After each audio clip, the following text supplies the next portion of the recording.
Welcome back to r/neighbors from hell, where people share stories about their crazy neighbors. And if you're new to my channel, please don't forget to subscribe to join our amazing community. And without any further ado, let's dive right into the stories. And the first one is titled, "Clear the snow off my sidewalk. You have to."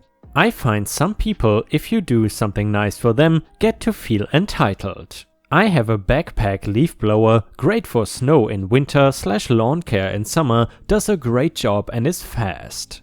I am up really early and do my walks and my rental properties as well before they get walked on and packed down. I was also doing the walk of my neighbor next door to me as a courtesy. She is a paramedic in the city I live in, so able-bodied. One day I did not do her walk, no time, got up late to do anything extra and still make my regular job. When I got home, she came out and yelled at me for not doing her walk and how she had to do it herself. She also told me to make sure I did it from then on, since I had been doing it and now had to do it all the time. I just stared at her. Well, it snowed even more that night, so I was again out early and did just my walk. Side note, I do the walks of a retired couple, both in their late 80s, down the street, 5 houses from mine and another house near one of the rentals we own. She is 79 and I saw her outside one time with her walker trying to do her walks. I went over and told her to go inside and I blew the snow away in no time. I now do hers all the time as well. She keeps trying to pay me, but I refuse. It takes me about 5 minutes to clear her walks, especially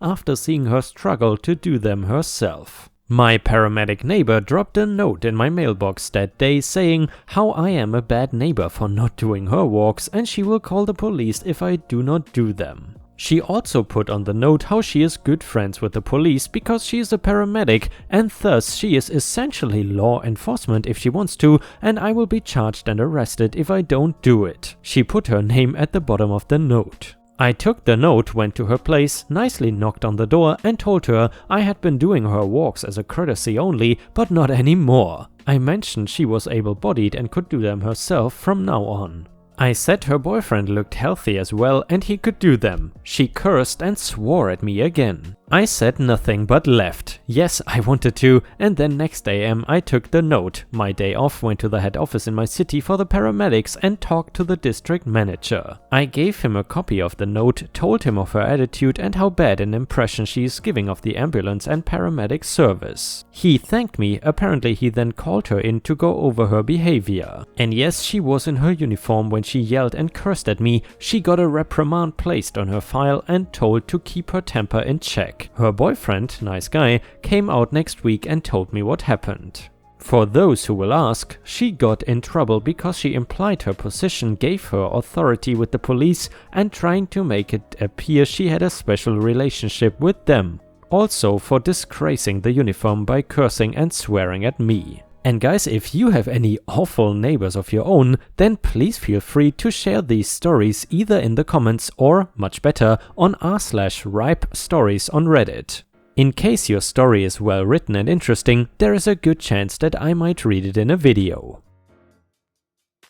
And the next one is titled, "Don't walk on your property. You got it." This one goes back to the previous neighborhood our family lived in. It was a really nice, quiet horseshoe-shaped street, but it had no sidewalks. When my wife and I would walk the dogs and our kids, we would have to walk in the street. This was not a problem unless a car came and we would have the kids step aside into the grass to stay out of the street while the car passed. The neighborhood was built in the 80s and many residents are original owners. Mostly nice, but of course we have some nasty humanoids among them. One neighbor in particular seems to always have to say something mean when we go by. She is a deacon at the church my family goes to and is the type to be religious for face value only. One day in particular, she yelled at us for allowing our kids to step in her grass while avoiding a car in the road, and I told her that they were just stepping aside until the car passed. She got overly angry and started spraying a hose at us and screaming like a banshee.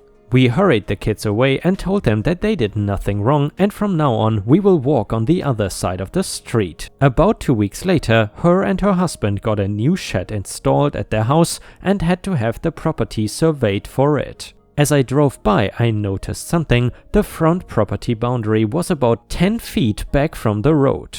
The houses on their side of the street all day a little farther back. I had a friend who does surveying come out and do our property, and sure enough, our boundary was about 3 feet from the road.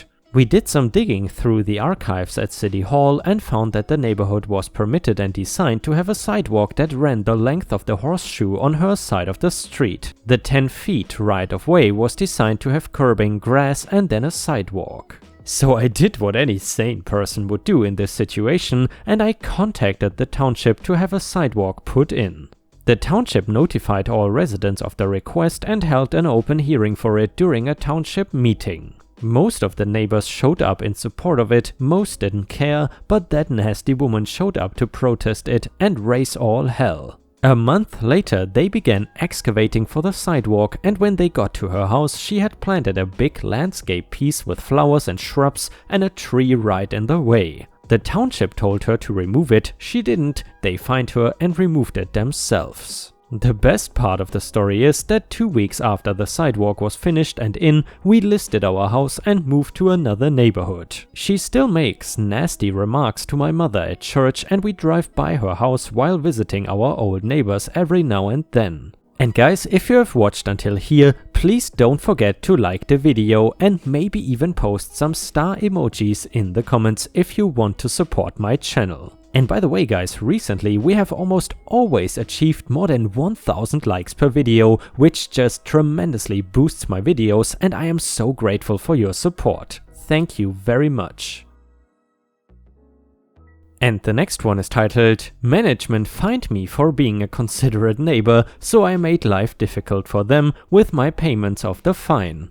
I live in an apartment building where everybody gets one assigned parking space per apartment as standard. You can pay for an extra one, but we don't need that. Due to a history of bad parking in the car park, they introduced a rule whereby you could be fined if you don't park in your allotted parking spot. Now, my parking space is at the end of a row. On one side I have a wall about 1.5 meters away from the end of my parking space, on the other is the car belonging to the person who lives directly below me in the building. My under neighbors are a family with 3 young children. Knowing how difficult it can be to get all of their kids into their car seats, I have 2 of my own, I have generally given them a bit of space and parked a little outside of the line on the opposite side. But remember, next to me on the opposite side of my parking space is a wall. There's no reason for anyone to walk next to my car at that point. This is something I've been doing for months. I understand the need to enforce the rule where cars interfere with other parking spots or walkways, but for me, parking a little outside the spot affected nobody other than my neighbor, who was given more space to get their kids into the car. I walked down to my car recently to see a note from the management office telling me I had been fined. I went to speak to them and sure enough, it was for parking outside of the space. I tried to explain to them that it was to help my neighbor and that nobody could be inconvenienced, but they told me rules were rules and that there was nothing to do about it. I had a fine of $60 and had 40 days to pay it. Being quite riled up, I went through the relevant contract and was dismayed to find that they were indeed correct and there was absolutely nothing I could do about it. I did, however, note that there was a statement in the contract stating that every single payment received by the management company had to receive a written receipt signed for by the management company within 2 working days. There were also no rules about me having to make payment of my fine in a single deposit. So this is where the malicious compliance comes in. By this point there was 37 days remaining to pay the fine, so I divided the $60 by 37 and set 37 recurring payments of $1.63 daily for the time remaining with my bank, which was very little effort. After a few days had passed, I went to the management office asking for my receipts. They told me they would provide my receipt upon full payment, to which I respond that the contract was quite clear. They must provide a written receipt for each and every payment, not for each and every fine, and that they were already overdue my first receipt by a day. They tried arguing with me, but it was completely clear from the contract, so every couple of days they had to fill out receipts and then walk them over to my letterbox. I have continued to give my neighbor some extra space by parking slightly over the opposite line, but as of yet have not received another fine. And the next one is titled, Am I the a-hole for refusing to let my neighbor's kid interact with my dog? I have an Australian Shepherd who loves attention and wants nothing more in life than be spoiled rotten by every human being. And most of the time I'm okay with that. Except with a boy about 11 or 12 years old that has started making really uncomfortable comments. I walk my dog daily and most of the time neighbors pet her. Since the pandemic, I have asked people to not pet her or get too close since social distancing is a must for me. My neighbor's kid has not taken this well, and every time I ask him to please respect our space, he gets mad and says things along the lines of how he would care for her better or how she loves him more. One time he even commented, and this is an actual quote, "Then just give her to me, I'm better for her than you." Again, this is a child talking to me, an adult woman. Well, this has been going on for a while and the comments kept happening. For the most part I ignored it as a spoiled child, seen them a lot at work. That was until I heard him from my window talking to his friends about how he was planning to steal her while I was out for groceries because apparently I'm a bad owner for asking people not to pet her while I socially distance. That was the end of the rope for me, and I went to my neighbors and talked with them. Both the parents were incredibly apologetic and told me they would talk with their son. And then the grandma got involved and yelled at me. According to the grandma, I was a horrible person denying a boy his dream dog. And if I was a better person, I would give her to him. That someone like me could not possibly understand the bond of a boy and his dog. This went on for a while. This is the part I think I might be the a-hole. I looked at my neighbors and basically said that I didn't want their kid or anyone in their household to interact with me or my dog again. And if their son did anything to my dog, I would be contacting the police. I know he's a boy that's probably infatuated with a pet, but my dog is really important to me. She's not just my companion, she is, to a point, my lifeline. It is not the boy's fault his grandma is, well, a Karen. A part of me thinks I am in the wrong by basically telling them I am blacklisting them, but at the same time, I think this kid has a toxic obsession with my dog. So, am I the a-hole? Edit, I noticed a few questions I should answer real quick to give a better idea. I use a short leash to walk my dog. This is for safety as she used to pull a lot as a puppy and where I live there's some car traffic. She has enough to be able to walk comfortably without pulling. However, not enough for people to pet her without being in my personal space. I rent a small one-bedroom, so I have no yard or porch. This keeps things relatively safe about her being outside my view. I have no problem in general with people petting her in normal situations. Right now, since I am not fully vaccinated and a lot of people in my area refuse to take proper precautions due to the virus, not opening this debate, to each their own, I have taken the personal decision to ask people to not pet her. Once I am fully vaccinated and health risks are lower, I have no problem going back to people interacting with her. She is very friendly and I am proud of her being this way. Another update. I wanted to do a tiny update and thank everyone for their thoughts. I tried to read as many as I could, but work does keep me pretty busy. I have purchased a small camera for my front door and one for my balcony. I have also talked with my neighbors since, and while we are not going to be friendly, we are okay with at least being respectful. That is with the parents. Unfortunately, there was a negative development with the kid and his grandma. They tried to convince neighbors that I had promised to give them my dog, but then went back on the promise. Most of my neighbors call them out on it since they know me well enough, nothing dramatic aside from a few people telling me I was an a-hole for going back on a promise which I explained I never made. 1 or 2 people don't believe my account, but not really a big deal. And a user in the comments said, "Not the a-hole, your dog, not theirs." End of discussion. Chip your dog, document the risk and keep your dog indoors and safe. Tell the boy's grandma to F off, and if she bothers you again, apply for a restraining order. If the dog goes missing, go straight to the cops with the boy as the prime subject. And another user then said, "Not the a-hole, that boy has a bond with your dog only in his head. Just because your dog likes to be petted doesn't mean she wants to leave you for this kid. You heard him plotting to steal your dog. He thinks he's entitled to your dog and would be a better owner than you. This is crazy territory. The parents understand this, the grandma is nuts to think her grandson should have your dog. Don't ever let your dog out in the yard alone, start walking your dog away from this boy's house, not near it. Maybe some security cameras in case he tries to do something. And another user said, it is your dog and for thus your decision if you allow people to pet it or not. I fully understand kids being irresponsible and falling in love with friendly pets easy, but even the consideration of stealing it is already off limits no matter of the kid's age. But then again, he is a kid, he may be talking about that because he's frustrated, but surely is not really trying it. Kids flex in front of each other the whole time, still I understand you being uncomfortable with him around your puppa and don't want him near you anymore. However, an adult telling you to give your dog away to calm a kid, probably because she cannot handle his frustration, is just bonkers. Since I don't know the whole story, there is a possibility you may have overreacted a little bit, but this is not changing that nobody can or should send you on a guilt trip for keeping yourself and your own belongings and pets safe and sound. Not the a-hole in my book.